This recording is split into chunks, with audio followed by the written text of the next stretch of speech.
Complain এটা attend কৰিব আহিছোঁ LG 6.2 kg top link automatic ৱাশ্বিং মেচিন। ইয়াৰ প্ৰব্লেমটো হৈছে স্প্ৰিং পানী ড্ৰেইনিং নহয়। ইয়াৰ প্ৰব্লেমটো কেনেকৈ ছল্ভ কৰে সেই বস্তু দেখাম এই ভিডিঅ'টোত। চাইছে স্প্ৰিঙত দিয়া হ'ল, বিলিং কৰি আছে। স্প্ৰিং যেতিয়া বিলিং কৰি আছে চাইছে প্ৰব্লেমটো ড্ৰেইন মটৰ টানিব পৰা নাই। ইয়াত ড্ৰেইন মটৰটো অন হৈছে, ড্ৰেইন মটৰ কেবুল টানিব পৰা নাই। কেবুলটো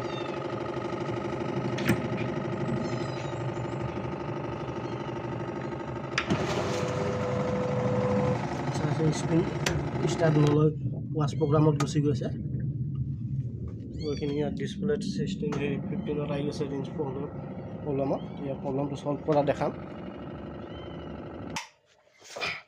প্লাগটো ওলাই দিয়ক। চাইছে ড্ৰেইন